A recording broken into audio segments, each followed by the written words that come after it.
서윤은 거울 앞에서 머리를 빗으며 깊은 숨을 내쉬었습니다. 결혼식이 일주일 앞으로 다가왔습니다.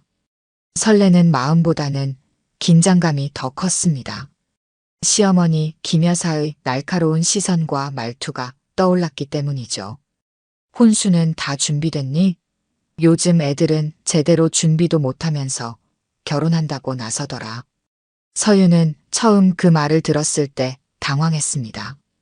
자신이 할 수 있는 최선을 다했는데 김 여사의 눈에는 그것이 부족해 보였습니다. 서윤은 이불 세트와 식기류, 간단한 가구를 준비했지만 김 여사는 코웃음을 쳤습니다. 명품 가방 하나도 없니? 시집 와서 뭐 입고 다닐 거야? 우리 아들이 창피해서 어쩌니? 서윤의 약혼자 민주는 그런 말을 들을 때마다 어색한 웃음을 지었습니다. 어머니, 그만하세요. 저희가 알아서 할게요. 하지만 그것뿐이었죠. 적극적으로 서윤을 방어해주지는 않았습니다. 민준의 누나 미라도 서윤을 대할 때면 항상 위아래로 훑어보았습니다. 동생이 널 어디서 만났는지 모르겠다. 우리 집안 며느리로는 좀 부족해 보이네. 그날도 서윤은 시댁에 방문했습니다. 웨딩드레스 최종 피팅이 끝나고 민준과 함께 김 여사에게 사진을 보여주러 간 것이었습니다. 이게 뭐니? 이렇게 심플한 드레스를 골랐어? 우리 아들 결혼식인데. 서윤은 입술을 깨물었습니다. 고급스러운 레이스 소재의 드레스였지만 화려한 크리스털이 잔뜩 박힌 드레스를 기대했던 김 여사의 눈에는 초라해 보였나 봅니다. 어머니, 제가 봤을 때는 서윤이한테 잘 어울리던데요. 민준의 말에도 김 여사는 고개를 저었습니다. 네가 뭘 알아? 우리 집안에서 결혼식은 규모 있게 해야 해. 초대한 하객들 보기에도 부끄럽지 않게. 방 한구석에 놓인 서윤의 혼수 목록표를 집어든 김 여사가 인상을 찌푸렸습니다. 이게 다야? 우리 미라는 시집 갈 때 이것보다 2배는 더 가져갔어. 서윤은 아무 말도 할 수 없었습니다. 자신의 부모님이 소박하게 살아오신 분들이라는 것이 이렇게 부끄러운 일이 될 줄 몰랐습니다. 민준을 바라봤지만 그는 그저 어색한 웃음만 지었죠. 미라, 어머니네 딸은 출산 후에도 명품 백 들고 다니더라. 당신 딸은 살림할 줄이나 알아요? 시어머니의 말에 서윤의 어머니는 그저 미소로 받아넘겼습니다. 저희 서윤이가 살림은 잘해요. 끼니도 거르지 않게 잘 챙길 거예요. 요즘에는 그게 중요한 게 아니지. 체면이 중요하지. 서윤은 이를 악물었습니다. 참자, 결혼식만 무사히 지나가면 돼. 민준을 사랑하니까. 하지만 민준이 이런 상황에서 자신을 제대로 지켜주지 않는 모습에 실망감도 커져갔습니다. 결혼식 당일만 기다렸습니다. 모든 게 끝나고 둘만의 새 출발을 시작하면 괜찮아질 거라고 자신을 다독였죠. 결혼식 당일 서윤은 메이크업을 받으며 깊은 숨을 내쉬었습니다. 드디어 이날이 왔습니다. 모든 준비와 스트레스가 오늘로 끝날 거라는 생각에 안도감이 밀려왔습니다. 오늘만 참자. 서윤은 마음속으로 되뇌었습니다. 신부 대기실 문이 열리고 민준의 사촌 언니 현주가 들어왔습니다. 현주는 서윤을 보더니 억지 미소를 지었습니다. 와, 생각보다 괜찮네. 근데 그 드레스 렌탈이야? 서윤은 말없이 미소만 지었습니다. 대답할 가치도 없었죠. 우리 민준이가 너무 착해서 그래. 내가 보기엔 너무 서두른 것 같은데. 현주의 말에 서윤의 친구 지연이 끼어들었습니다. 서윤이는 충분히 훌륭해요. 민준 씨가 오히려 복이죠. 현주는 코웃음을 치며 나갔습니다. 지연은 서윤의 손을 꼭 잡아주었습니다. 괜찮아. 오늘 하루만 참으면 돼. 하지만 예식장 로비에서는 더 심한 상황이 펼쳐졌습니다. 민준의 친척들이 모여 서윤의 가족들을 훑어보고 있었죠. 저기 신부 측 하객들 좀 봐. 옷차림이 어쩜 저렇게 소박해. 명품 하나 없이 시집 오겠다고? 우리 집안 며느리가 저래도 되나? 어디 조용히 살던 집 딸이라며. 민준이가 눈이 삐었나 봐. 이런 말들이 서윤의 부모님 귀에도 들렸습니다. 서윤의 아버지는 얼굴이 굳었지만 어머니가 팔을 꼭 잡고 말렸습니다. 오늘은 서윤이 날이니까 참아요. 식이 시작되고 서윤이 아버지의 팔에 의지해 입장했습니다. 하얀 드레스를 입은 서윤은 단아하고 아름다웠습니다. 하지만 김 여사의 얼굴에는 미소가 없었죠. 식이 진행되는 내내 김 여사는 주변 하객들에게 속삭였습니다. 드레스가 좀 심플하죠? 제가 좀 더 화려한 걸로 권했는데.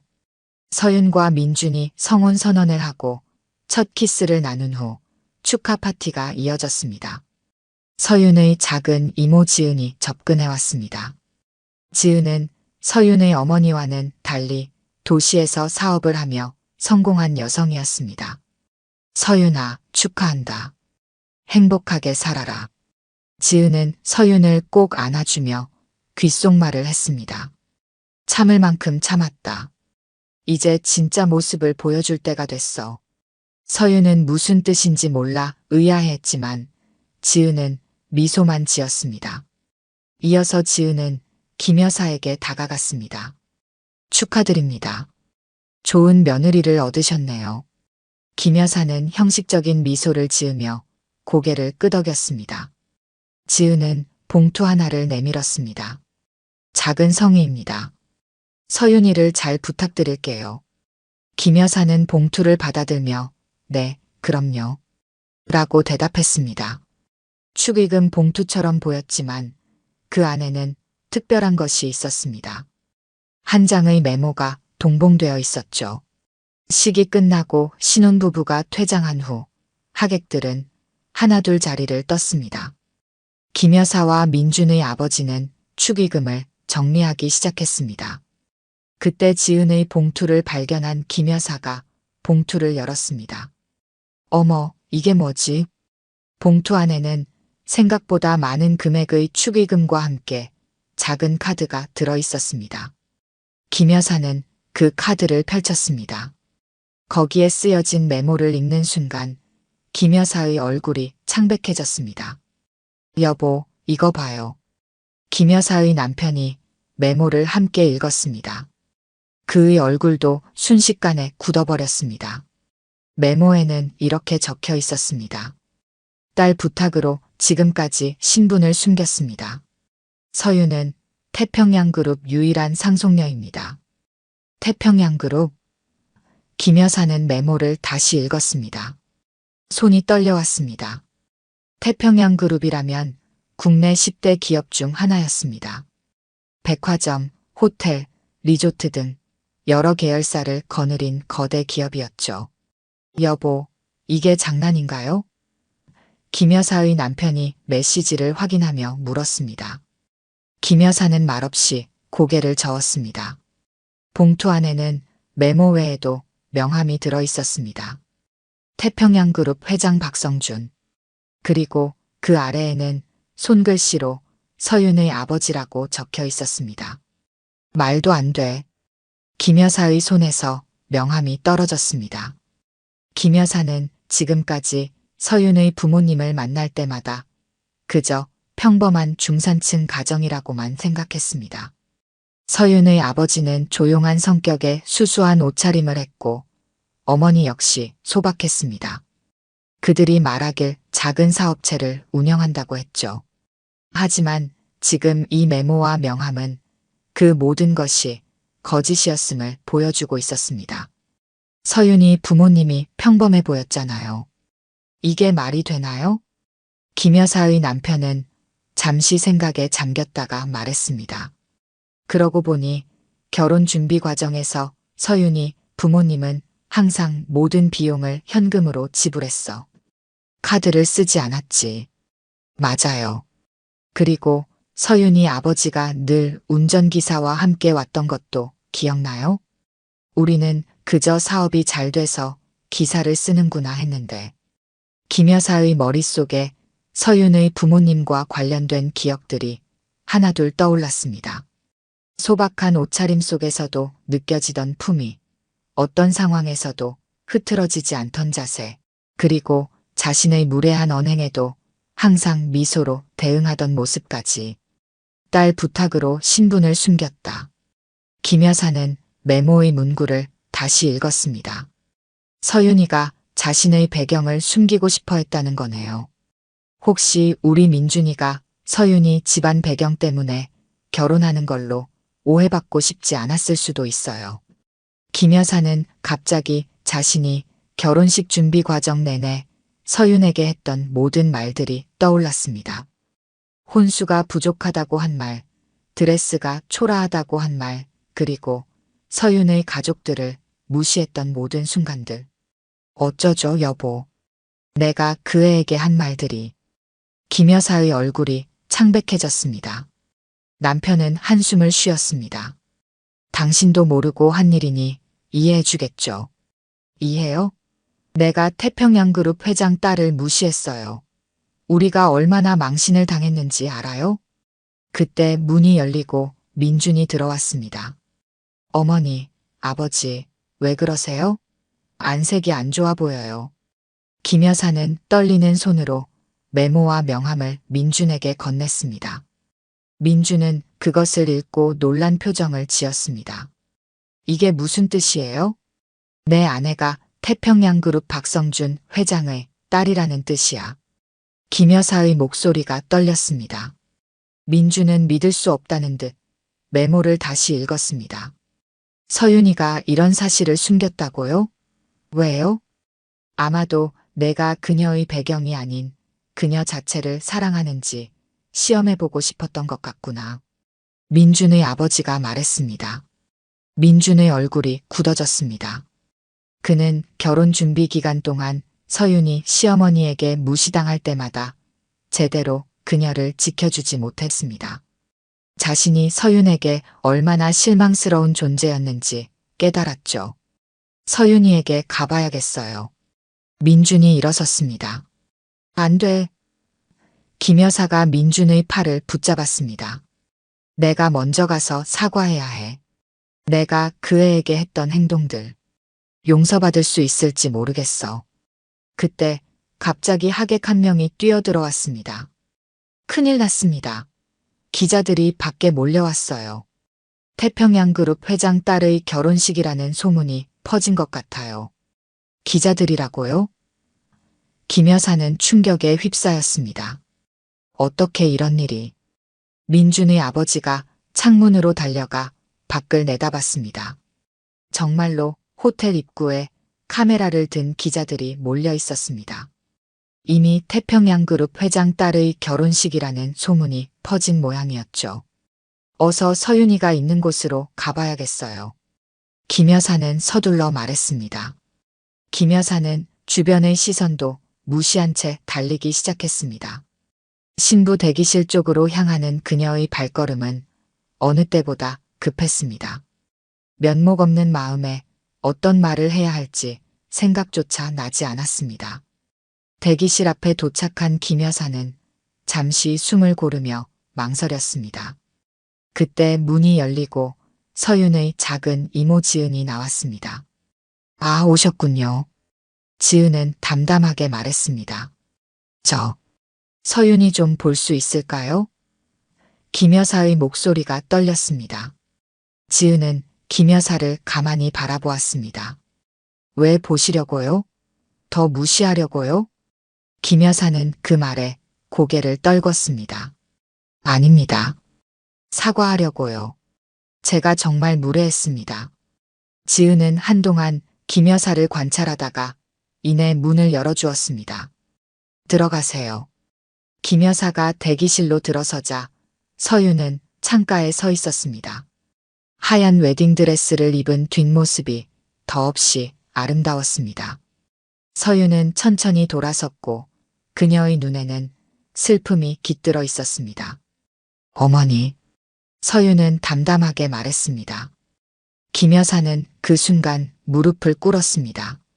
서윤아, 정말 미안해. 어머니가 어리석었어. 몰라봤어요.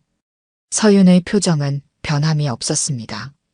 그녀는 김 여사를 바라보며 한숨을 내쉬었습니다. 제가 태평양그룹 딸이라는 사실을 알고 나서야 사과하시는 건가요? 김 여사는 말문이 막혔습니다. 서윤의 말이 맞았습니다. 그녀가 재벌가 딸이라는 사실을 알기 전까지 김 여사는 서윤을 무시했습니다. 진심 어린 사과가 아니라는 것을 서윤도 김 여사 자신도 알고 있었죠. 내가 누구인지가 중요한가요? 아니면 민준 씨와 제가 서로 사랑한다는 사실이 중요한가요? 김 여사는 대답할 수 없었습니다. 그때 문이 열리고 민준이 들어왔습니다. 그는 무릎 꿇은 어머니와 슬픈 눈으로 바라보고 있는 서윤을 번갈아 쳐다봤습니다. 서윤아. 민준이 다가갔습니다. 민준 씨도 알게 됐나요? 서윤의 목소리는 차분했습니다. 민준은 고개를 끄덕였습니다. 왜 말해주지 않았어? 정말 궁금해요? 이유가 있어서 숨겼어요. 당신이 나를 있는 그대로 사랑하는지 확인하고 싶었어요. 서윤은 잠시 말을 멈추고 민준을 응시했습니다. 하지만 더 중요한 건 당신이 나를 보호해주지 않았다는 사실이에요. 민준은 그 말에 고개를 떨궜습니다. 그는 자신이 서윤을 어머니의 무시로부터 제대로 지켜주지 못했다는 사실을 잘 알고 있었습니다. 서윤아, 내가 잘못했어. 용서해줘. 민준의 목소리가 떨렸습니다. 서윤은 창가로 다시 고개를 돌렸습니다. 밖에는 기자들이 몰려들기 시작했고 호텔 직원들이 그들을 막고 있었습니다. 이미 모든 게 밖으로 새어나간 것 같네요. 서윤이 말했습니다. 지은이 다시 방에 들어왔습니다. 서윤아, 어떻게 할래? 기자들이 계속 오고 있어. 서윤은 깊은 숨을 내쉬었습니다. 그녀의 눈에서 눈물이 흘러내렸습니다. 이렇게 될 줄 알았다면 결혼식을 더 조용히 할 걸 그랬어요. 늦었어요. 서윤이 김 여사와 민준을 바라보며 말했습니다. 식을 중단해 주세요. 그 말에 김 여사는 충격에 빠졌습니다. 서윤아, 그게 무슨 말이야? 다시 생각해보고 싶어요. 이대로 결혼해도 될지. 서윤의 목소리는 흔들렸지만 그녀의 눈빛은 단호했습니다. 서윤의 말은 방 안에 있는 모든 사람들을 얼어붙게 했습니다. 민준은 서윤에게 다가갔습니다. 서윤아, 제발 다시 생각해줘. 내가 잘못했어. 앞으로는 내가 널 지켜줄게.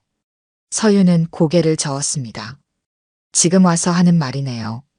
당신이 진정으로 나를 사랑했다면 내가 누구든 상관없이 나를 지켜줬어야 했어요.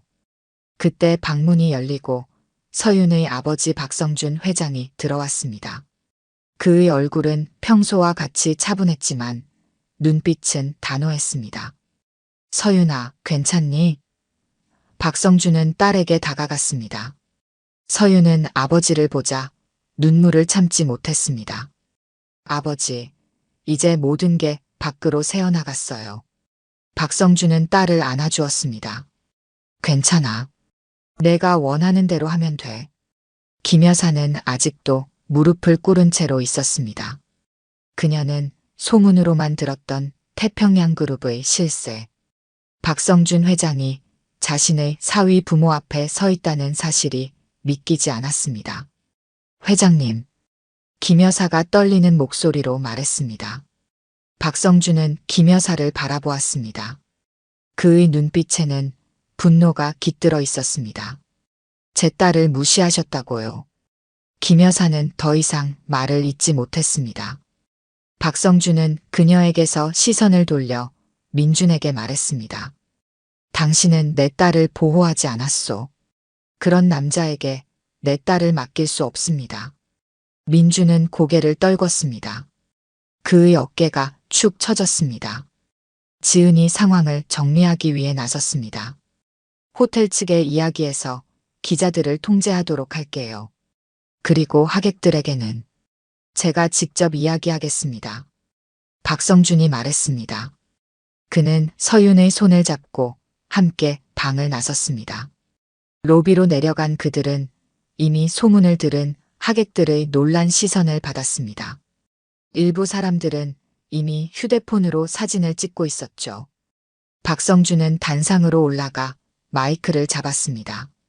그의 모습은 위엄이 넘쳤고 사람들은 자연스럽게 조용해졌습니다. 여러분, 오늘 이 자리에 와주셔서 감사합니다. 저는 서윤의 아버지 박성준입니다. 그 말에 하객들 사이에서 놀라움의 탄성이 흘러나왔습니다. 태평양그룹 회장이라는 소문이 사실임을 확인하는 순간이었죠.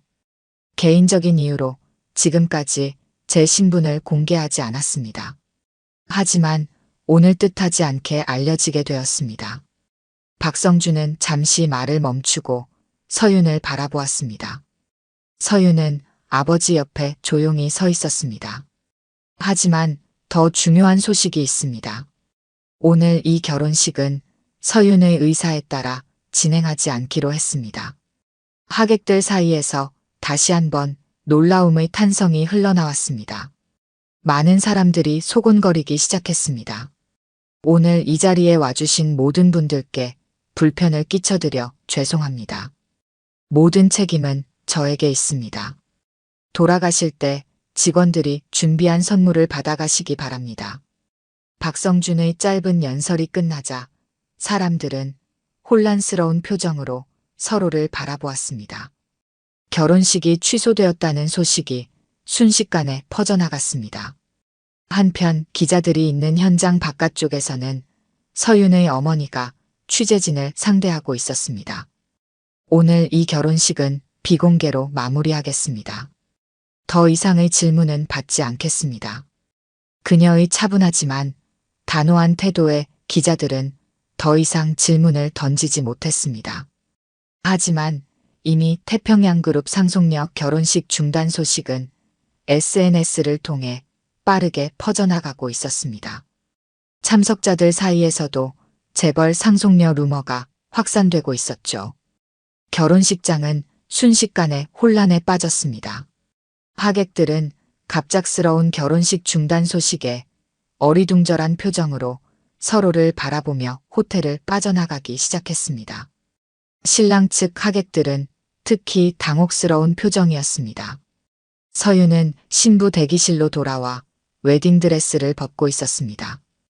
그녀의 손이 떨렸습니다. 이모 지은이 다가와 서윤의 어깨에 손을 얹었습니다. 괜찮아. 내가 원하는 대로 하는 거야. 서윤은 고개를 끄덕였습니다.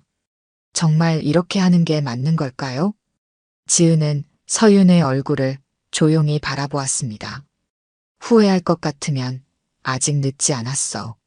민준 씨는 밖에서 기다리고 있어. 서윤의 눈에 다시 눈물이 고였습니다. 그녀는 민준을 진심으로 사랑했습니다. 하지만 결혼 준비 기간 동안 민준이 보여준 태도는 서윤의 마음에 큰 상처를 남겼습니다. 한 번만 더 이야기해 볼게요. 서윤이 말했습니다. 지은은 고개를 끄덕이고 방을 나갔습니다. 잠시 후 민준이 조용히 방으로 들어왔습니다. 그의 얼굴은 창백했고 눈은 충혈되어 있었습니다. 서윤아. 민준의 목소리가 떨렸습니다. 서윤은 민준을 바라보았습니다. 한때 그녀가 사랑했던, 지금도 사랑하는 남자였습니다. 하지만 이제 그녀의 마음에는 의문이 가득했습니다.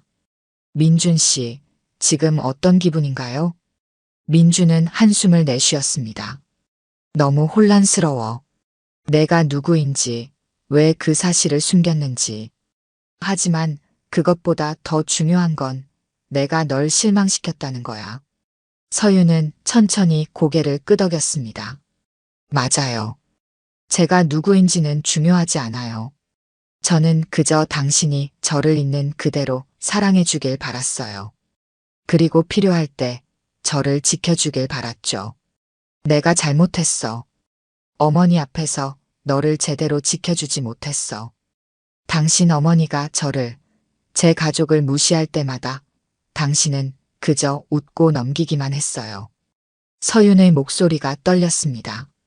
난 당신이 날 보호하지 않았단 게 더 슬펐어요. 민주는 고개를 떨구었습니다. 그의 어깨가 떨렸습니다. 용서해줘, 서윤아. 다시 기회를 줘. 내가 널 지키지 못했다는 걸 깨달았어. 이제부터는 달라질게. 서윤은 창밖을 바라보았습니다. 호텔 밖에는 여전히 기자들이 몰려 있었습니다. 그녀의 신분이 공개된 지금, 그녀의 삶은 완전히 달라질 것이었습니다. 민준 씨, 우리 서로 너무 다른 사람인 것 같아요.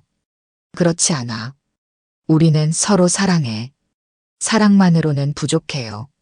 서로를 존중하고 어려울 때 지켜줄 수 있어야 해요. 서윤이 말했습니다. 저는 당신을 사랑하지만 지금은 확신이 서지 않아요. 민주는 서윤에게 다가가 그녀의 손을 잡으려 했지만 서윤은 한 걸음 물러섰습니다. 다시 생각하고 싶어요. 우리 관계에 대해, 미래에 대해. 민준의 눈에서 눈물이 흘러내렸습니다. 얼마나 시간이 필요해? 모르겠어요. 당분간은 서로 떨어져 있는 게 좋을 것 같아요. 민주는 말없이 고개를 끄덕였습니다. 더 이상 할 말이 없었습니다. 그는 천천히 방을 나갔고 서윤은 창가에 혼자 남았습니다. 서윤의 부모님이 방으로 들어왔습니다. 그들의 얼굴에는 걱정이 가득했습니다. 괜찮니, 서윤아? 어머니가 물었습니다. 서윤은 고개를 끄덕였습니다. 네, 괜찮아요. 제가 한 결정이니까요. 후회하지 않니? 아버지가 딸의 어깨에 손을 얹으며 물었습니다. 서윤은 깊은 숨을 내쉬었습니다. 아니요, 후회하지 않아요. 이게 맞는 결정이에요. 저는 당분간 혼자 있고 싶어요. 그동안 숨겨왔던 제 모습을 찾아야 할 것 같아요. 부모님은 서로 눈빛을 교환하고 고개를 끄덕였습니다. 그들은 딸의 결정을 존중했습니다. 결혼식이 중단된 소식은 빠르게 퍼져나갔습니다. 저녁 뉴스에는 태평양그룹 회장 딸 결혼식 중 파혼이라는 헤드라인이 등장했습니다. 언론은 이 갑작스러운 사건에 열광했고 각종 추측이 난무했습니다. 신부 측의 요청으로 결혼식이 중단되었습니다. 정확한 이유는 밝혀지지 않았으나 호텔 한편 작은 연회장에 김 여사가 혼자 남아 있었습니다. 모든 하객들은 떠났고 직원들은 장식을 정리하고 있었습니다. 김 여사는 빈 의자에 앉아 멍하니 앞을 바라보고 있었습니다. 민준의 아버지가 연회장으로 들어왔습니다. 여보, 이제 집에 가요. 김 여사는 고개를 저었습니다. 조금만 더 있을게요. 남편은 한숨을 쉬며 자리를 떠났습니다. 김 여사는 빈 결혼식장을 둘러보았습니다. 아름답게 장식된 꽃들, 하객들을 위한 테이블, 그리고 신랑 신부가 서기로 했던 단상까지. 모든 것이 완벽했지만 결혼식은 열리지 않았습니다. 김 여사의 눈에서 눈물이 흘러내렸습니다. 그녀는 자신의 행동이 이런 결과를 가져올 줄은 상상조차 하지 못했습니다. 서윤을 무시하고 그녀의 가족을 무시했던 모든 순간들이 떠올랐습니다. 내가 무슨 짓을 한 거지? 김 여사는 손수건으로 눈물을 닦았습니다. 그녀는 서윤이 재벌가 딸이라는 사실 때문에 후회하는 것이 아니었습니다. 자신이 사람을 겉모습만으로 판단했다는 사실이 부끄러웠습니다. 그때 누군가 연회장으로 들어왔습니다. 서윤의 어머니였습니다. 그녀는 조용히 김 여사 옆에 앉았습니다. 혼자 계시네요. 서윤의 어머니가 말했습니다. 김 여사는 놀라서 고개를 들었습니다. 죄송합니다. 정말 죄송합니다. 서윤의 어머니는 담담하게 고개를 끄덕였습니다. 우리 딸이 정말 상처를 많이 받았어요. 알고 있습니다. 제가 너무 어리석었어요. 우리는 서윤이가 평범한 환경에서 자라길 바랐어요. 그래서 그 아이의 배경을 숨기고 살았죠. 서윤이가 진심으로 자신을 사랑해주는 사람을 만나길 바랐거든요. 김 여사의 눈에서 다시 눈물이 흘러내렸습니다. 저는 진정한 사랑이 뭔지도 모르는 사람이었네요. 겉모습만 보고 사람을 판단했으니. 서윤의 어머니는 김 여사의 손을 가만히 잡아주었습니다. 우리 모두 실수를 해요. 중요한 건 그 실수에서 배우는 거죠. 서윤이는 민준이를 정말 사랑했을까요? 네, 그랬을 거예요. 그래서 더 상처받았겠죠. 김 여사는 고개를 떨구었습니다. 그녀의 어깨가 흐느낌으로 떨렸습니다. 내가 그 애한테 한 짓이 용서받을 수 있을까요? 시간이 지나면. 어쩌면요. 서윤의 어머니는 잠시 더 김 여사와 함께 앉아 있다가 자리에서 일어났습니다. 이제 가봐야 할 것 같네요. 서윤이가 기다리고 있어요. 김 여사는 고개를 끄덕였습니다. 감사합니다. 이렇게 와주셔서. 서윤의 어머니가 떠난 후 김 여사는 혼자 남아 한동안 더 울었습니다. 그녀의 마음은 후회와 자책으로 가득 찼습니다. 집으로 돌아간 김 여사는 민준의 모습에 더욱 가슴이 아팠습니다. 아들은 방에 틀어박혀 나오지 않았고 문 밖에서는 흐느끼는 소리가 들렸습니다. 민준아. 김 여사는 아들의 방문을 두드렸지만 대답이 없었습니다. 다음 날 아침 모든 신문과 방송에서는 태평양그룹 회장 딸의 결혼식 중단 소식을 다루고 있었습니다. 김 여사는 그 뉴스를 보면서 마음이 무너져 내리는 것 같았습니다. 태평양그룹 박성준 회장의 딸로 알려진 서윤 씨가 결혼식 도중 식을 중단한 것으로 알려졌습니다. 관계자에 따르면 신부 측의 요청으로 식이 취소되었으며 김 여사는 텔레비전을 껐습니다. 더 이상 볼 수 없었습니다. 이제 그녀는 자신의 행동이 얼마나 어리석었는지 깨달았습니다. 하지만 이미 늦었습니다. 그녀는 소중한 것을 잃어버렸습니다. 1년 후 태평양그룹 본사 회의실. 대형 창문 너머로 서울의 화창한 전경이 펼쳐졌습니다. 긴 테이블 주위로 중년의 임원들이 앉아 있었고 그들의 시선은 모두 한 곳을 향해 있었습니다. 서윤이 당당한 걸음으로 회의실에 들어섰습니다. 그녀는 세련된 정장 차림이었고 자신감 넘치는 표정이었습니다. 지난 1년 동안 서윤은 많은 변화를 겪었습니다. 그녀는 더 이상 자신의 정체를 숨기지 않았고 태평양그룹의 상속녀로서 경영 수업을 받기 시작했습니다. 안녕하세요, 여러분. 서윤이 인사했습니다. 임원들은 일제히 고개를 숙여 인사했습니다. 서윤은 아버지 박성준 회장 옆자리에 앉았습니다. 오늘부터 서윤이가 정식으로 이사회에 참여하게 됩니다. 모두 잘 도와주시기 바랍니다. 박성준 회장이 말했습니다. 임원들은 고개를 끄덕이며 환영의 뜻을 표했습니다. 서윤은 차분히 자료를 펼쳤고 회의가 시작되었습니다. 회의가 끝나고 임원들이 하나둘 자리를 떠났습니다. 서윤은 창가에 서서 바깥 풍경을 바라보고 있었습니다. 1년 전 결혼식이 취소된 이후 그녀의 삶은 완전히 달라졌습니다. 처음에는 언론의 집중 조명을 받아 힘들었지만 시간이 지나면서 그녀는 자신의 위치를 받아들이기 시작했습니다. 생각이 많구나. 아버지가 다가와 말했습니다. 서윤은 미소를 지었습니다. 네, 지난 1년이 꿈만 같아요. 후회는 없니? 서윤은 잠시 생각에 잠겼습니다. 민준과의 결혼을 포기한 것을 후회하는지에 대한 질문이라는 것을 알았습니다. 아니요, 후회는 없어요. 제가 한 선택이 맞았다고 생각해요. 박성준은 딸의 어깨를 토닥였습니다. 넌 항상 옳은 결정을 내리는 법이었지. 그때 비서가 들어와 말했습니다. 회장님, 오후 약속 시간이 되었습니다. 김 여사께서 기다리고 계십니다. 서윤은 그 말에 놀란 표정을 지었습니다. 김 여사라고요? 박성준은 딸을 바라보며 말했습니다. 민준 어머니야. 만나보겠니? 서윤은 잠시 망설였지만 고개를 끄덕였습니다. 네, 만나볼게요. 회의실 문이 열리고 김 여사가 들어왔습니다. 1년 전과는 많이 달라진 모습이었습니다. 화려한 옷차림이나 장신구는 없었고 소박하지만 정갈한 차림새였습니다.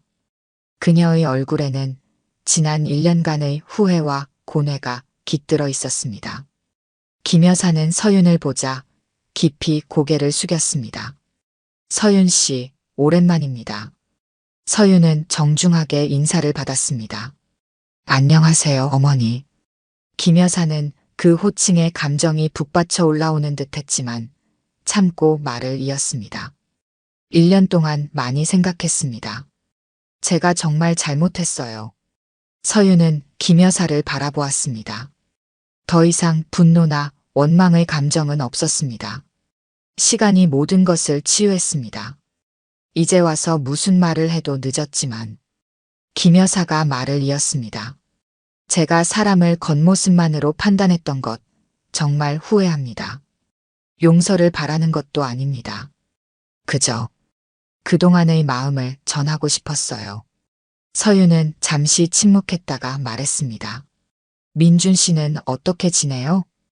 김 여사의 눈에 눈물이 고였습니다. 많이 달라졌어요. 지금은 해외에서 일하고 있습니다. 당신에게 배운 게 많다고 해요. 서윤은 그 말에 작은 미소를 지었습니다. 민준도 자신의 길을 찾아가고 있다는 소식이 기뻤습니다. 저도 많이 배웠어요. 서윤이 말했습니다. 때로는 어려운 결정이 필요하다는 것을요. 박성준 회장이 자리에서 일어났습니다. 서윤아, 나는 먼저 가볼게. 너희끼리 이야기 나누렴. 회장이 나간 후 김 여사는 조심스럽게 물었습니다. 혹시 민준이를 다시 만날 생각은 없나요? 서윤은 창밖을 바라보았습니다. 그녀의 마음에는 이미 답이 정해져 있었습니다. 지금은 제 길을 가고 있어요. 민준 씨도 자신의 길을 찾아가고 있고요. 언젠가 우리의 길이 다시 만난다면 그때는 서로 더 성장한 모습으로 만날 수 있겠죠. 김 여사는 고개를 끄덕였습니다. 그녀는 더 이상 무리한 요구를 하지 않았습니다. 이제 그녀는 서윤을 있는 그대로 존중할 줄 알았습니다. 서윤은 회의실을 바라보며 깊은 숨을 내쉬었습니다. 이곳은 이제 그녀의 자리였습니다. 더 이상 숨지 않고 당당하게 자신의 모습으로 살아가는 곳. 이제야 제 자리를 찾은 것 같네요. 서윤의 말에 김 여사는 미소를 지었습니다. 그녀도 이제 서윤이 어떤 사람인지 진정으로 알게 되었습니다. 겉모습이 아닌 그녀의 진정한 모습을. 오늘 들려드린 이야기가 여러분의 마음에 작은 울림이 되었기를 바랍니다. 이야기가 좋으셨다면 좋아요와 구독 부탁드려요. 다음 사연을 들려드리는데 큰 힘이 된답니다. 그리고 여러분의 이야기도 댓글로 들려주세요. 다음 이야기 때 또 뵙겠습니다. 맑은 가을 하늘 아래 서울의 한 대형 병원 앞에 낡은 베이지색 트렌치 코트를 입은 70대 노인이 천천히 걸음을 옮기고 있었습니다. 이강우는 주름진 손으로 지팡이를 짚으며 병원 정문을 바라봤죠. 그의 눈에는 복잡한 감정이 서려 있었습니다. 10년 전만 해도 이 병원은 그의 손길 아래 있었지만 지금은 그저 평범한 환자로 방문하는 곳이 되었어요.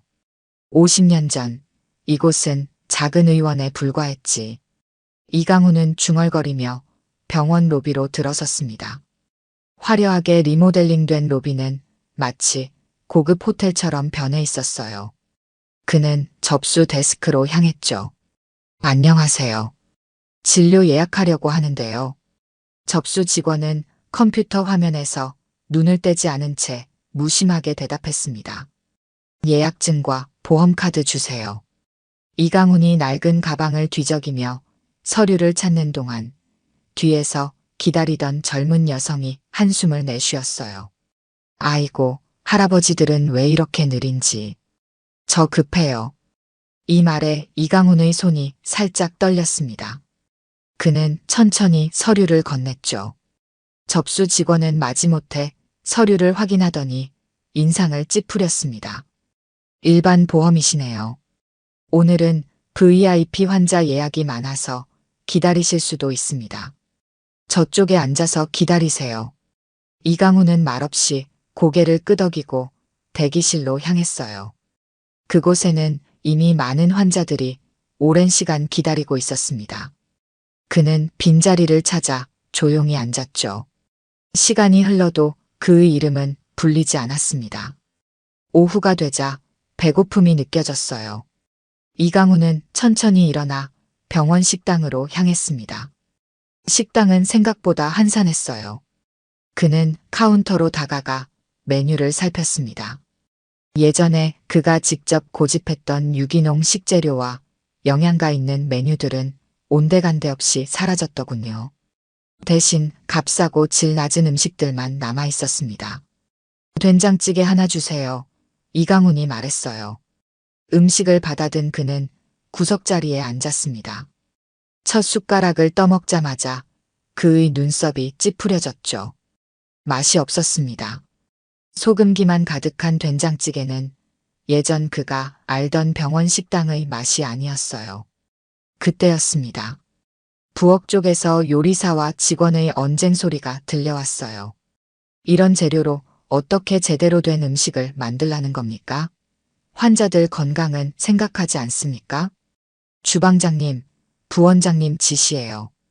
식당 예산이 삭감됐으니 어쩔 수 없어요. 이강훈은 천천히 식사를 마치고 주방 쪽으로 걸음을 옮겼습니다. 그는 주방 입구에서 잠시 망설이다가 안으로 들어섰어요. 음식이 예전 같지 않군요. 이강훈의 말에 주방장은 고개를 들었습니다. 50대 중반의 남자였어요. 그의 이름표에는 마동철이라고 적혀 있었죠. 손님이 어떻게 여기까지. 마동철이 당황해하며 말했습니다. 이강훈은 씁쓸한 미소를 지었어요. 예전에 이 병원 식당은 최고의 맛과 영양을 자랑했는데 많이 변했네요. 마동철은 잠시 이강훈을 빤히 쳐다보더니 갑자기 눈을 크게 떴습니다. 혹시 회장님이십니까? 주방의 공기가 얼어붙었습니다. 이강훈은 천천히 고개를 끄덕였어요. 아무에게도 말하지 말게. 이 병원이 어떻게 변했는지 직접 보러 왔소. 마동철은 이강훈을 주방 안쪽으로 안내했습니다. 그는 주변을 살피며 아무도 듣지 않는지 확인했어요. 주방의 한쪽 구석, 작은 사무실로 이강훈을 모셨습니다. 정말 뵙게 될 줄은 몰랐습니다, 회장님. 마동철의 목소리는 흥분으로 떨리고 있었죠. 소문으로만 들었는데 건강이 안 좋아지셔서 경영에서 물러나셨다고. 이강훈은 지팡이를 바닥에 짚으며 천천히 의자에 앉았습니다. 그의 눈빛은 날카로웠어요. 이 병원이 내가 물러난 후 어떻게 변했는지 궁금해서 왔네. 겉으로는 더 화려해졌지만 본질은 많이 달라진 것 같군. 마동철은 깊은 한숨을 내쉬었습니다. 그의 어깨가 처져 있었어요. 회장님께서 물러나신 후 병원은 완전히 달라졌습니다. 특히 서진욱 부원장이 실질적인 운영을 맡은 뒤로는. 그는 잠시 말을 멈추고 주변을 살폈어요. 이제는 돈이 되는 환자만 중요하게 여깁니다. VIP 병동은 호텔처럼 꾸미면서 일반 병동은 침대 수만 늘리고 있죠. 이강훈의 눈에 분노가 서렸습니다. 그가 손을 꽉 쥐자 관절이 하얗게 변했어요. 내가 이 병원을 설립한 이유는 모든 사람이 질 좋은 의료 서비스를 받게 하기 위해서였는다. 마동철은 이강훈의 분노를 이해한다는 듯 고개를 끄덕였습니다. 그는 조심스럽게 이야기를 이어갔어요. 저도 회장님께서 직접 뽑으신 직원이라 자부심을 가지고 있었습니다. 병원에서 일하는 사람도 치료받는 사람도 좋은 음식을 먹어야 한다는 회장님의 철학을 따랐죠. 하지만 이제는 이강훈이 말을 자르며 물었습니다. 자네도 해고 위기인가? 마동철은 쓴웃음을 지었어요. 다음 달이면 계약이 만료됩니다. 부원장은 이미 외부 케이터링 업체와 접촉 중이라고 하더군요. 비용 절감을 위해서라나요? 이강훈의 눈빛이 더욱 날카로워졌습니다. 그는 천천히 일어섰어요. 내일 병원에 다시 올 테니 자네는 아무에게도 내 정체를 말하지 말게. 그리고 오늘 저녁 식사 메뉴에서 가장 인기 있는 것이 뭔가? 마동철은 잠시 생각하더니 대답했습니다. 불고기 덮밥입니다. 비록 재료의 질은 예전만 못하지만 제가 특별한 양념을 써서 맛은 좋은 편이죠. 이강훈은 고개를 끄덕였어요. 그럼 불고기 덮밥을 포장해주게. 맛을 한번 보고 싶군. 마동철은 서둘러 주방으로 돌아가 정성껏 불고기 덮밥을 준비했습니다. 그는 특별히 자신이 아끼던 고급 쇠고기를 몰래 꺼내 사용했어요. 이강훈에게 최고의 맛을 보여주고 싶었기 때문이죠. 포장된 음식을 받은 이강훈은 마동철의 어깨를 가볍게 두드렸습니다. 내일 뵙겠습니다, 회장님. 마동철이 작은 목소리로 말했어요. 이강훈은 고개를 끄덕이고 주방을 나섰습니다. 그는 다시 대기실로 돌아갔지만 여전히 그의 이름은 불리지 않았어요. 시계는 이미 오후 4시를 가리키고 있었습니다. 결국 이강훈은 접수 데스크로 다시 다가갔어요. 죄송합니다만 제 차례가 언제쯤 될까요? 벌써 5시간이나 기다렸는데. 접수 직원은 귀찮다는 듯 컴퓨터 화면을 확인했습니다. 아, 죄송합니다. 오늘은 의사 선생님들이 VIP 환자 진료로 바빠서요. 내일 다시 오시는 게 어떨까요? 이강훈의 눈빛이 차갑게 변했지만 그는 감정을 드러내지 않았어요. 대신 조용히 고개를 끄덕였습니다. 알겠습니다. 내일 다시 오겠습니다. 그는 천천히 병원을 나섰습니다. 바깥은 이미 어둑해지고 있었어요. 이강훈은 병원 앞에 서서 잠시 건물을 올려다봤습니다. 그의 눈에는 결연한 의지가 깃들어 있었죠. 내일 모든 것이 달라질 것이다. 다음 날 아침 병원은 여느 때와 같이 분주했습니다. 서진욱 부원장은 자신의 호화로운 사무실에서 커피를 마시며 하루 일정을 점검하고 있었어요. 그의 사무실은 병원에서 가장 넓고 전망이 좋은 곳에 자리 잡고 있었습니다. 벽에는 그가 유명 인사들과 찍은 사진들이 가득했죠. 오늘 10시에 운영회의 있죠? 서진욱이 비서에게 물었습니다. 비서는 고개를 끄덕였어요. 네, 부원장님. 병원 운영위원회 모든 분들이 참석하십니다. 서진욱은 만족스러운 미소를 지었습니다. 그에게 이번 회의는 중요했어요. VIP 병동 확장 계획을 발표하고 승인받을 예정이었기 때문이죠. 일반 병동의 예산을 줄여 VIP 병동에 투자하는 그의 계획은 병원의 수익을 극대화할 것이라 확신했습니다. 10시 정각 회의실은 병원의 주요 의사와 관리자들로 가득 찼어요.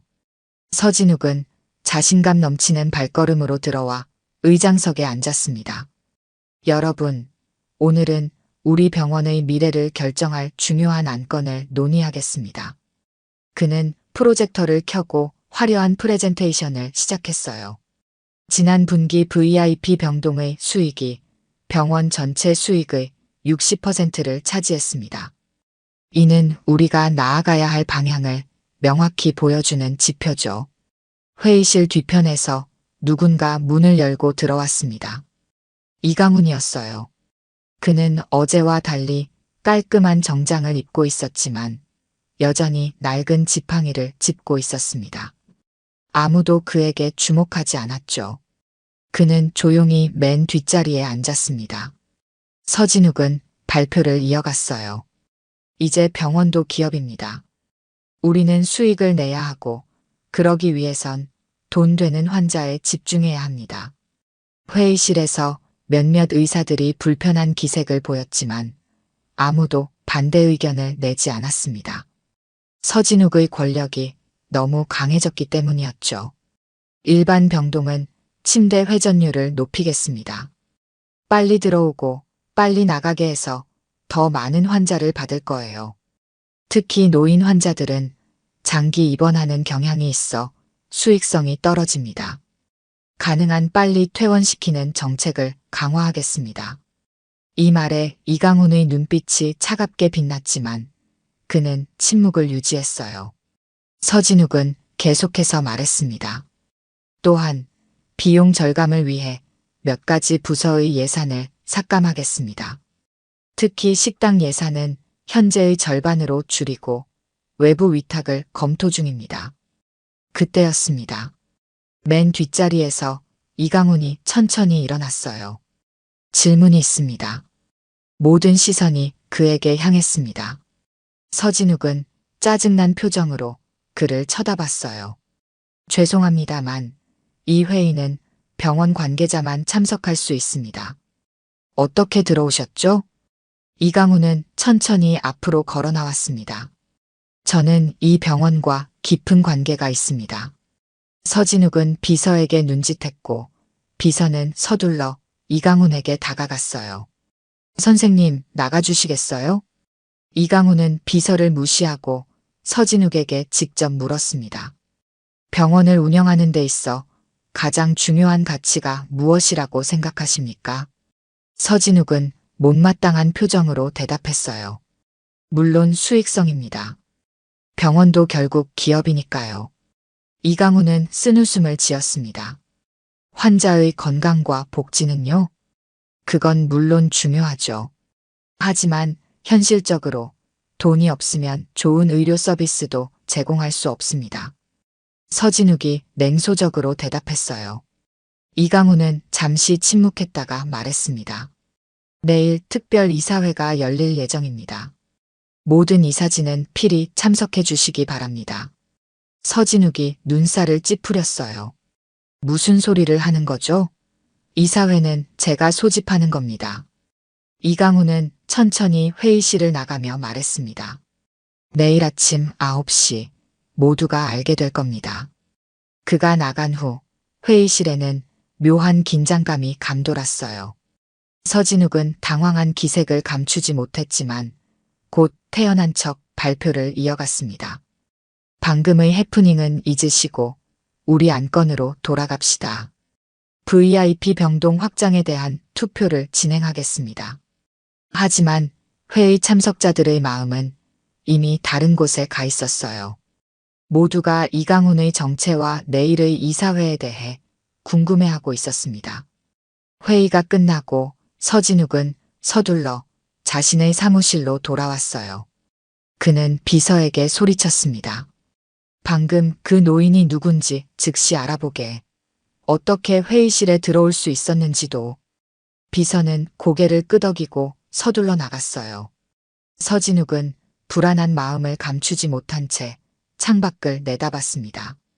그때 그의 눈에 병원 정원에서 천천히 걷고 있는 이강훈의 모습이 들어왔어요. 그리고 놀랍게도 그의 옆에는 주방장 마동철이 함께 걷고 있었습니다. 도대체 무슨 일이 벌어지고 있는 거지? 서진욱은 중얼거렸습니다.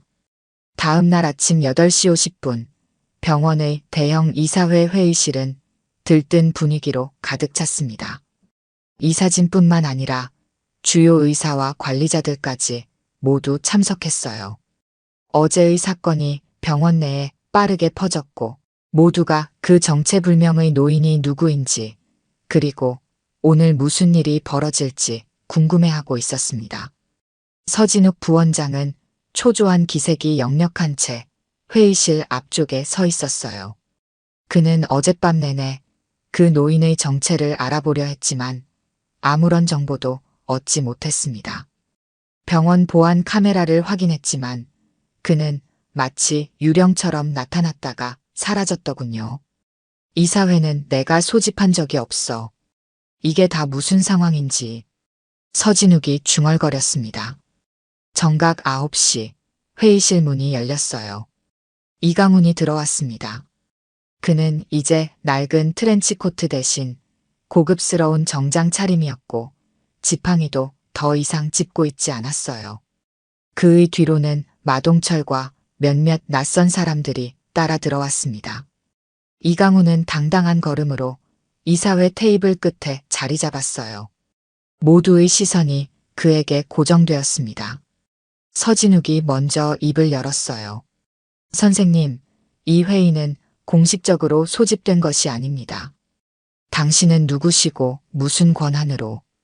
이강훈이 손을 들어 서진욱의 말을 끊었습니다. 그의 목소리는 조용했지만 힘이 있었어요. 나는 이강훈입니다. 이 병원의 창립자이자 현재 최대 주주죠. 회의실이 술렁였습니다. 오랫동안 병원에서 근무해온 몇몇 의사들은 놀란 표정으로 이강훈을 바라봤어요. 그들은 젊었을 때의 이강훈을 기억하고 있었습니다. 네. 이강훈 회장님이 맞으십니까? 병원의 원로 의사 한 명이 떨리는 목소리로 물었어요. 이강훈은 미소를 지었습니다. 오랜만이군요, 김 교수.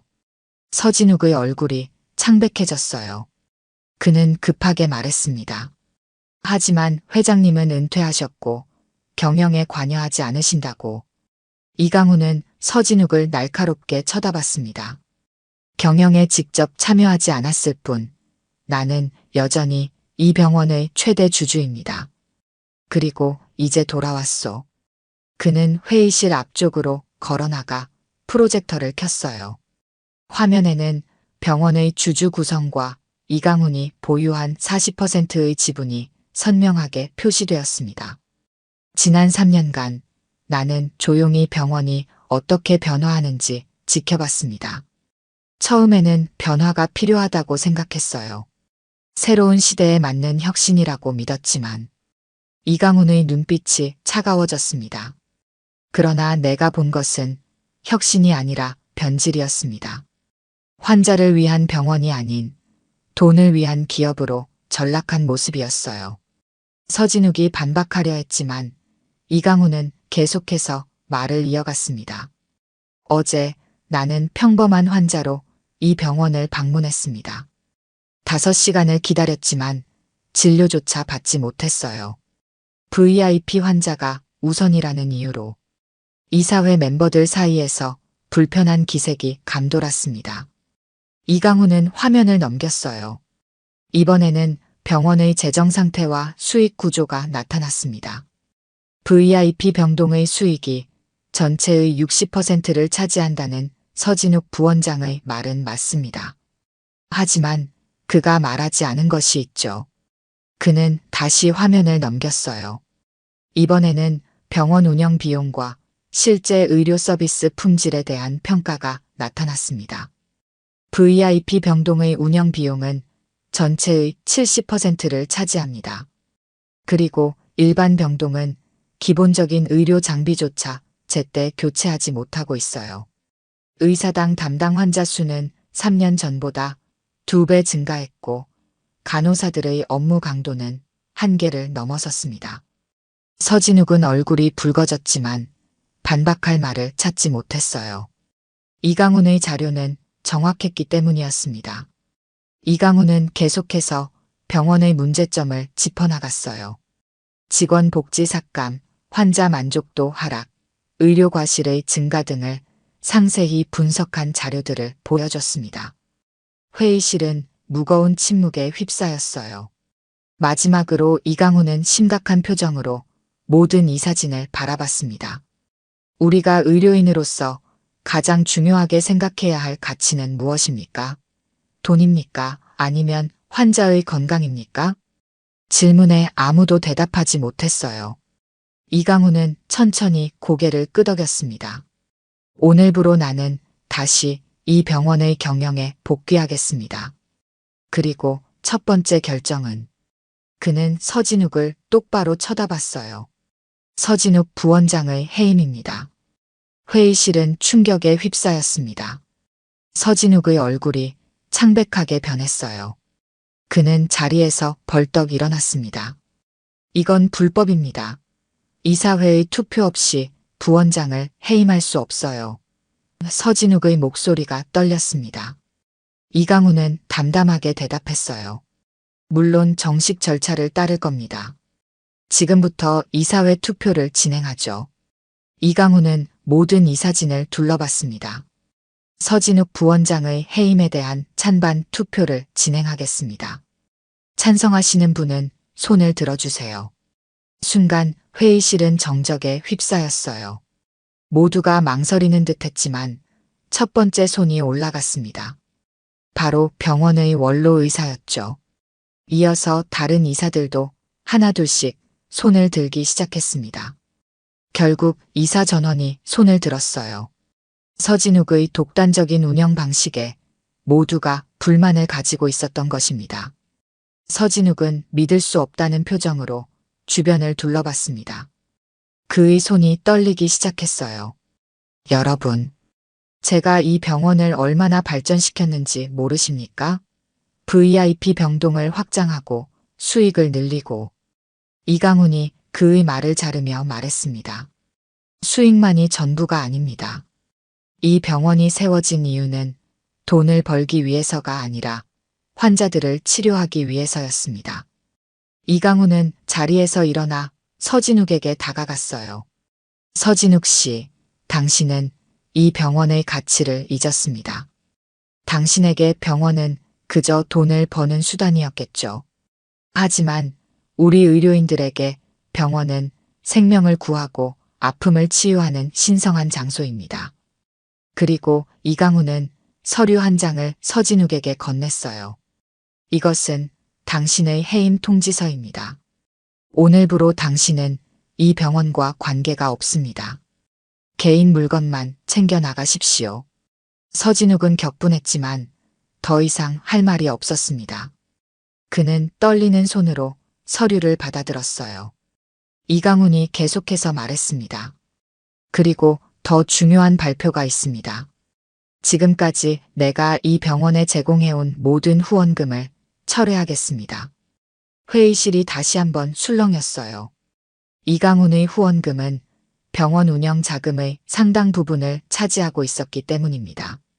하지만 걱정하지 마십시오. 재정 상태를 완전히 투명하게 공개하고 병원의 본래 가치를 되찾는다면 다시 지원하겠습니다. 그때까지 VIP 병동은 규모를 축소하고 일반 병동에 더 많은 자원을 할당해 주세요. 이강훈은 회의실을 둘러보며 계속했어요. 이 병원은 이제 새롭게 시작합니다. 우리의 목표는 모든 환자에게 평등한 의료 서비스를 제공하는 것입니다. 그것이 제가 50년 전 이 병원을 설립한 이유였고 앞으로도 그럴 것입니다. 회의가 끝나고 서진욱은 자신의 사무실로 돌아와 물건을 정리하기 시작했습니다.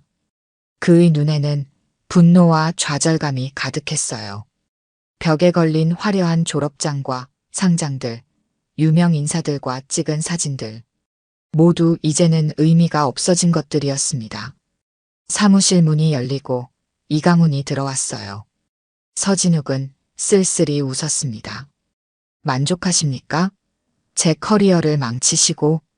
이강훈은 천천히 고개를 저었어요.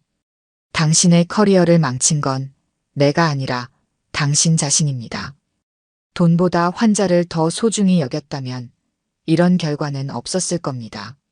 서진욱은 냉소적으로 웃었습니다. 현실을 모르시는군요. 이 세상은 돈이 전부입니다. 이강훈은 조용히 대답했어요. 그렇게 생각한다면 의사가 아닌 다른 직업을 선택했어야 했습니다. 그리고 이강훈은 마지막 말을 남겼습니다. 사람을 돈으로만 평가한 내가 만든 결과다.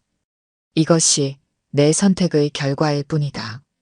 서진욱은 결국 모든 물건을 챙겨 병원을 떠났습니다. 그가 병원 정문을 나서는 순간 몇몇 직원들은 그를 보며 수군거렸지만 대부분은 무관심했어요.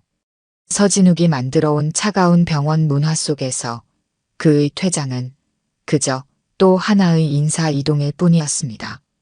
이강훈의 결정적인 행동 후 병원 분위기는 급격히 변화하기 시작했습니다. 가장 먼저 변화가 시작된 곳은 의외로 병원 식당이었어요. 이강훈은 직접 마동철 주방장을 불러 중요한 제안을 했습니다. 마 주방장, 자네에게 식당 운영권을 맡기고 싶네. 마동철은 놀란 표정으로 이강훈을 바라봤어요. 저에게요? 하지만 저는 그저 요리사일 뿐인데. 이강훈은 미소를 지었습니다. 자네는 단순한 요리사가 아니야. 자네는 음식으로 사람들을 치유하는 사람이지. 병원에서 일하는 사람들과 환자들에게 맛있고 영양가 있는 음식을 제공하는 것, 그것도 치료의 일부라네. 마동철의 눈에 눈물이 맺혔어요. 정말 감사합니다, 회장님. 하지만 예산이. 이강훈은 손을 들어 그의 말을 막았습니다. 예산은 걱정하지 말게. 내가 직접 지원하겠네. 단 한 가지 조건이 있어. 무엇입니까? 이 병원에서 일하는 모든 사람과 치료받는 모든 환자가 똑같이 좋은 음식을 먹을 수 있도록 해주게. VIP와 일반 환자의 구분 없이. 마동철은 감격해 고개를 끄덕였어요. 제 모든 열정을 다해 그렇게 하겠습니다, 회장님. 그날부터 마동철은 병원 식당 개혁에 착수했습니다. 그는 먼저 오랫동안 함께 일해온 요리사들을 모아 새로운 비전을 공유했어요. 우리는 이제 환자와 직원 모두에게 최고의 음식을 제공할 것입니다. 음식은 단순한 영양 공급이 아니라 치유의 과정이자 위로가 되어야 합니다. 마동철은 가장 먼저 식재료 공급업체를 변경했어요. 그는 지역 농장과 직접 계약을 맺어 신선한 유기농 식재료를 공급받기 시작했습니다. 비용은 더 들었지만 이강훈의 특별 지원으로 가능했죠. 식당의 메뉴도 완전히 새롭게 바뀌었습니다. 환자의 상태에 맞는 영양식, 직원들을 위한 에너지 보충 메뉴, 그리고 모두가 즐길 수 있는 계절 특선 요리까지. 마동철은 자신의 모든 요리 경험을 쏟아부었어요. 특히 그는 환자들의 식단에 각별한 신경을 썼습니다. 암 환자를 위한 특별 영양식, 수술 후 회복을 돕는 소화가 잘 되는 음식, 당뇨 환자를 위한 저당 메뉴. 모든 환자의 상태에 맞춘 맞춤형 식단을 개발했어요.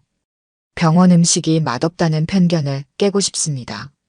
맛있는 음식이 치유 과정을 더 빠르게 만들 수 있다고 믿어요. 마동철의 열정은 곧 결실을 맺기 시작했습니다. 환자들의 식사 만족도가 급격히 상승했고 병원 직원들도 식당에서 식사하는 것을 즐기기 시작했어요. 이전에는 많은 의사와 간호사들이 외부 음식을 배달시켜 먹었지만 이제는 병원 식당이 인기 있는 식사 장소가 되었습니다. 한 달이 지난 어느 날 마동철은 특별한 프로젝트를 시작했어요. 치유의 식탁이라는 이름의 이 프로젝트는 장기 입원 환자들을 위한 특별 식사 프로그램이었습니다. 그는 환자들의 고향 음식을 연구하고 그들이 그리워하는 맛을 재현했어요. 한 노인 환자는 마동철이 만든 고향 음식을 먹고 눈물을 흘렸습니다. 50년 만에 어머니 손맛을 다시 느꼈습니다. 정말 감사합니다. 이 이야기가 병원 내에 퍼지면서 마동철의 치유의 식탁은 병원의 자랑거리가 되었어요. 다른 병원에서도 이 프로그램에 관심을 보이기 시작했고 몇몇 의학 저널에서는 식이요법과 심리적 안정감의 관계에 대한 연구에 마동철의 사례를 인용하기도 했습니다. 이강훈은 자주 병원 식당을 방문했어요. 그는 테이블에 앉아 다른 환자들, 직원들과 함께 식사를 나누며 그들의 이야기를 들었습니다. 어느 날 그는 마동철을 자신의 테이블로 불렀어요. 자네 덕분에 이 병원이 다시 살아나고 있네. 음식이 단순한 영양 공급이 아니라 치유의 수단이 될 수 있다는 것을 보여줬어. 마동철은 겸손하게 고개를 숙였습니다. 모두 회장님 덕분입니다. 저에게 기회를 주셔서 감사합니다. 이강훈은 미소를 지었어요. 아니, 나는 그저 기회만 제공했을 뿐이야. 그것을 실현한 건 자네의 열정과 노력이었네. 마동철의 치유의 식탁 프로그램은 계속해서 발전했고 결국 병원의 공식 프로그램으로 자리 잡았습니다. 그는 더 이상 단순한 주방장이 아니라 식이치료부 부장으로 승진했어요. 이 부서는 환자들의 영양관리와 식단 계획을 전문적으로 담당하는 새로운 조직이었습니다. 음식으로 사람을 치유한다. 제가 꿈꿔왔던 일을 마침내 실현하게 되었네요. 마동철의 눈에는 행복한 눈물이 맺혔습니다. 그는 이제 단순한 요리사가 아니라 환자들의 치유 과정에 직접 기여하는 의료진의 일원이 되었어요. 그가 오랫동안 꿈꿔왔지만 감히 바라지 못했던 자리였습니다. 이강훈이 병원 경영에 복귀한 지 3개월이 지났습니다. 그동안 병원은 급격한 변화를 겪었어요. 가장 눈에 띄는 변화는 VIP 병동의 축소였습니다. 기존의 화려한 VIP 병실 대부분이 일반 병실로 전환되었고 남은 VIP 병실도 이전과 같은 호화로움 대신 실용적인 편안함에 중점을 두도록 변경되었어요. 의료는 특권이 아니라 권리입니다. 우리 병원에서는 모든 환자가 평등한 치료를 받아야 합니다. 이것이 이강훈이 병원 개혁의 첫 번째 선언이었죠. 그는 이 원칙을 실현하기 위해 여러 정책을 도입했습니다. 우선 모든 의사들이 VIP 환자와 일반 환자를 동등하게 진료하도록 하는 규정을 만들었어요. 더 이상 특정 의사가 VIP 환자만 전담하는 관행은 사라졌습니다. 또한 병원의 예약 시스템도 완전히 개편되었어요. 이제는 환자의 지위나 경제력이 아닌 의료적 필요성에 따라 우선순위가 결정되었습니다. 응급 상황이나 중증 질환의 경우 즉시 진료가 가능하도록 시스템이 변경되었죠. 이강훈은 또한 환자 권리 헌장을 새롭게 제정했습니다. 이 헌장은 병원 로비에 크게 게시되었고 모든 환자에게 배포되었어요. 헌장에는 환자의 알 권리, 치료 결정에 참여할 권리, 존엄성을 유지할 권리 등이 명시되어 있었습니다. 환자는 병원의 손님이 아니라 주인입니다. 우리는 그들을 위해 존재합니다. 이 말은 이강훈이 의료진들에게 자주 강조하는 말이었어요. 그는 정기적으로 의사와 간호사들과의 미팅을 통해 환자 중심의 의료 서비스 제공을 강조했습니다. 처음에는 일부 의사들이 반발했지만 점차 이강훈의 진정성과 열정에 감화되어 변화에 동참하기 시작했어요. 병원의 물리적 환경도 크게 변화했습니다. 이전에는 VIP 병동에만 투자되던 예산이 이제는 모든 병동에 골고루 분배되었어요. 일반 병실의 시설이 개선되고 공용 공간도 더 편안하고 아늑하게 리모델링 되었습니다.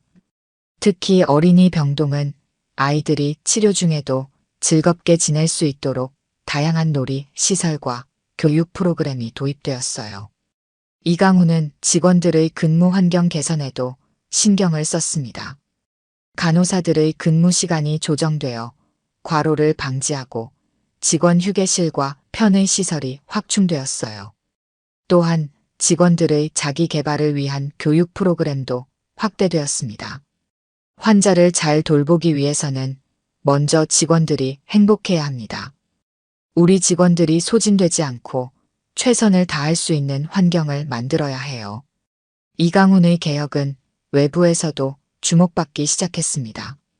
의료계 전문지에서는 환자 중심 의료의 모범 사례로 이 병원을 소개했고 다른 병원들도 벤치마킹을 위해 방문하기 시작했어요.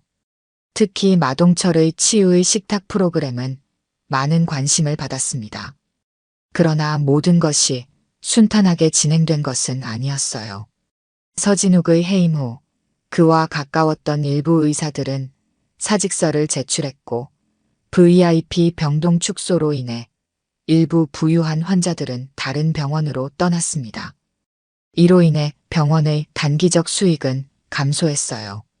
이에 대해 일부 의사들은 우려를 표명했지만 이강훈은 흔들리지 않았습니다. 단기적인 수익 감소는 예상한 일입니다. 하지만 우리가 진정한 의료의 가치를 실현한다면 결국 더 많은 환자들이 우리 병원을 찾게 될 것입니다. 돈이 목적이 아니라 결과가 되어야 합니다. 그의 예측은 정확했어요. 개혁 후 6개월이 지나자 환자 만족도가 대폭 상승했고 이는 방문 환자 수 증가로 이어졌습니다. 특히 입소문을 통해 환자를 진정으로 배려하는 병원이라는 평판이 퍼지면서 오히려 이전보다 더 많은 환자들이 병원을 찾기 시작했어요. 이강훈은 자신의 사무실에서 병원 전체를 내려다보며 깊은 생각에 잠겼습니다. 그의 눈에는 만족감과 함께 새로운 도전에 대한 결의가 서려 있었어요. 아직 갈 길이 멀지만 우리는 옳은 방향으로 가고 있습니다. 그는 책상 위에 놓인 사진을 바라봤습니다. 50년 전 작은 의원을 시작할 때 찍은 사진이었어요. 그 시절의 열정과 꿈이 다시 살아나는 느낌이었습니다. 이강훈이 병원 경영에 복귀한 지 1년이 지났습니다. 병원은 완전히 새로운 모습으로 거듭났어요. 환자 중심 의료라는 철학은 이제 병원의 모든 구성원에게 깊이 뿌리내렸고 외부에서도 모범적인 사례로 인정받고 있었습니다. 어느 따뜻한 봄날 이강훈은 마동철과 함께 병원 식당에서 점심을 먹고 있었어요. 그들이 식사를 하고 있을 때 접수 데스크에서 소란이 일어났습니다. 무슨 일이지? 이강훈이 물었어요. 마동철이 식당 입구 쪽을 바라보며 대답했습니다. 누가 진료를 받겠다고 고집을 부리는 것 같습니다. 두 사람은 식사를 마저 하고 있었는데 갑자기 식당으로 한 남자가 들어왔어요. 서진욱이었습니다. 그는 이전의 자신감 넘치는 모습과는 달리 초췌해 보였고 옷차림도 단정하지 못했습니다. 이강훈 회장님, 마침 여기 계셨군요. 서진욱이 두 사람의 테이블로 다가왔어요. 이강훈은 조용히 그를 바라봤습니다. 서진욱 씨, 무슨 일로 오셨습니까? 서진욱은 잠시 망설이다가 말했어요. 제가 잘못했습니다. 다시 한번 기회를 주십시오. 마동철은 놀란 표정으로 서진욱을 쳐다봤습니다. 이강훈은 표정 변화 없이 물었어요.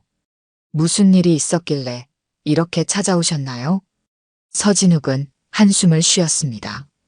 해고된 후 다른 병원에 취직하려 했지만 아무도 저를 받아주지 않았습니다. 결국 작은 동네 의원에서 일하게 되었는데 그는 말을 멈추고 고개를 숙였어요.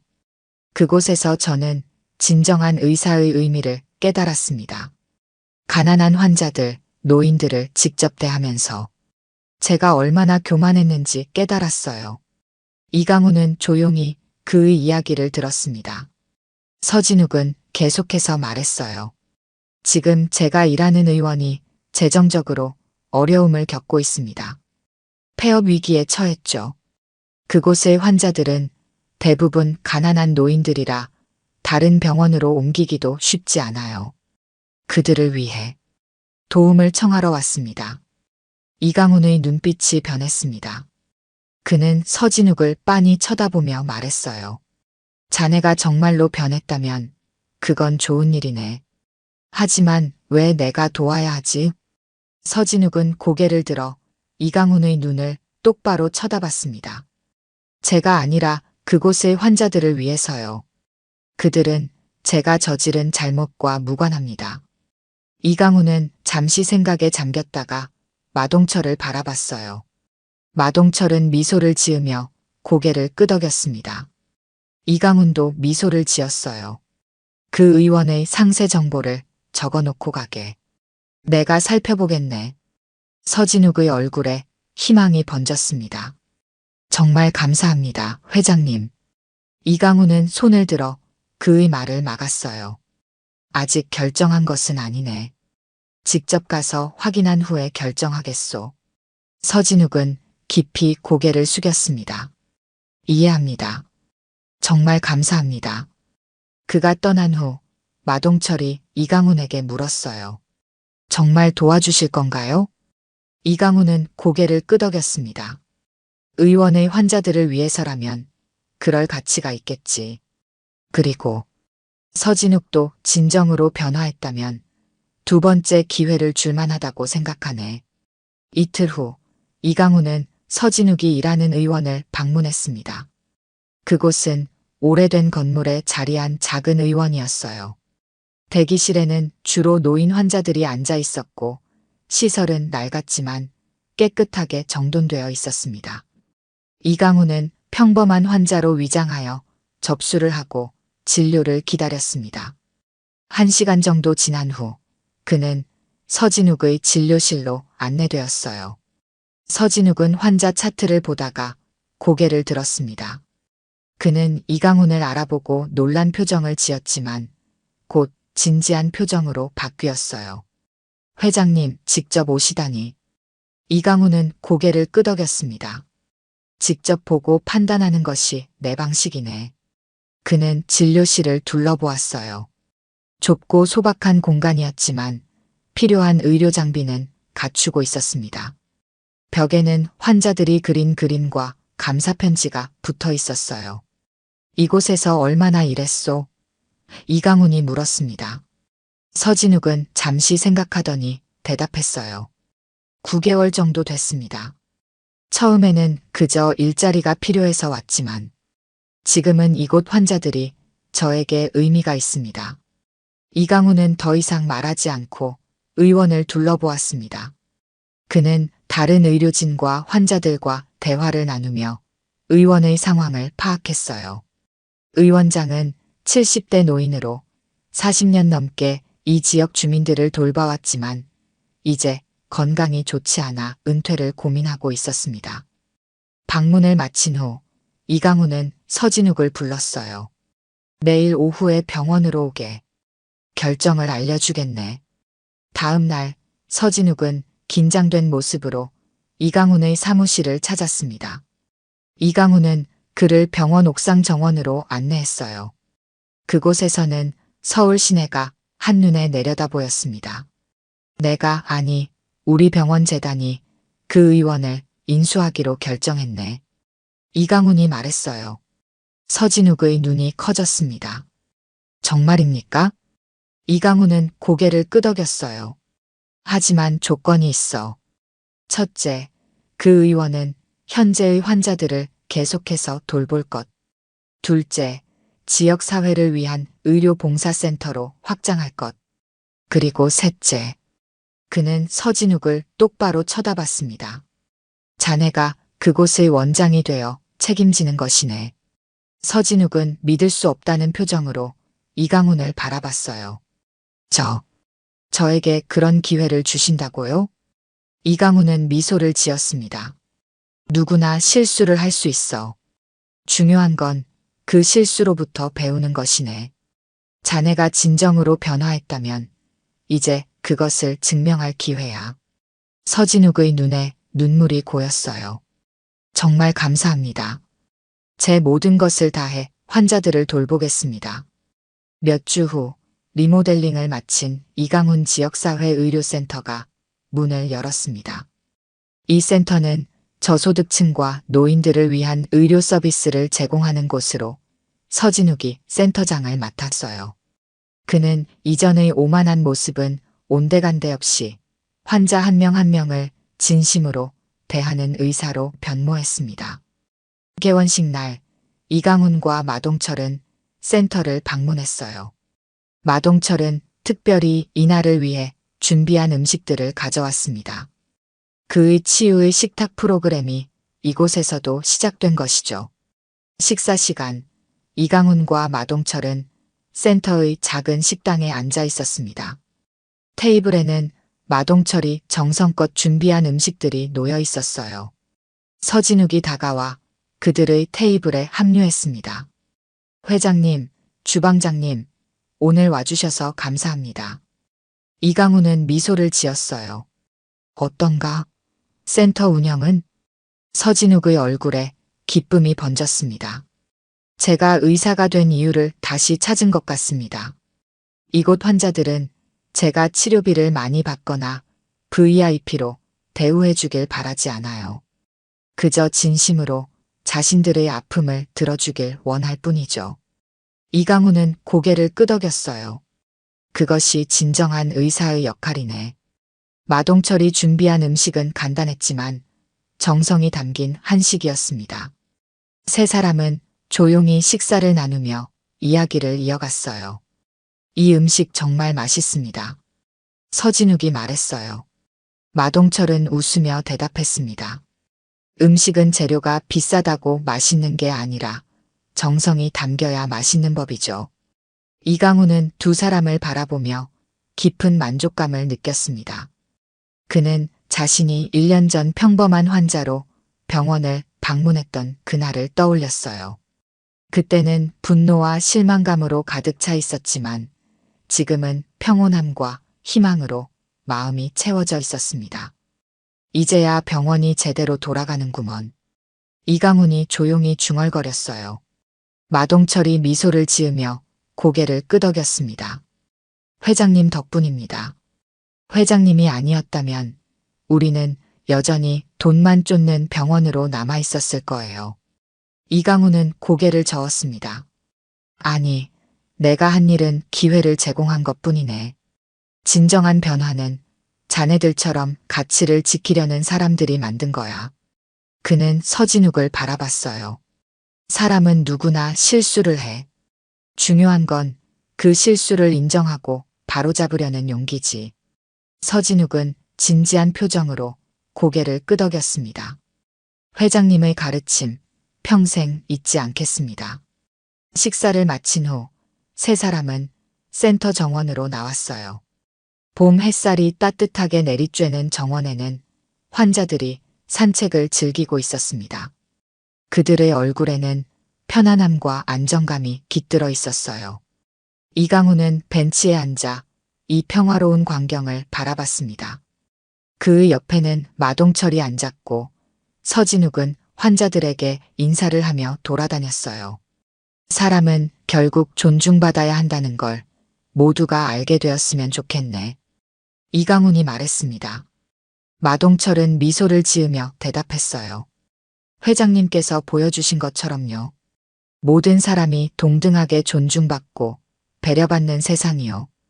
두 사람은 조용히 앉아 따뜻한 봄 햇살을 만끽했습니다. 이강훈의 눈에는 깊은 만족감이 깃들어 있었어요. 그는 자신의 인생에서 가장 중요한 가치를 지켜낸 것에 대한 기쁨을 느꼈습니다. 이제 정말로 모든 것이 제자리를 찾은 것 같구먼.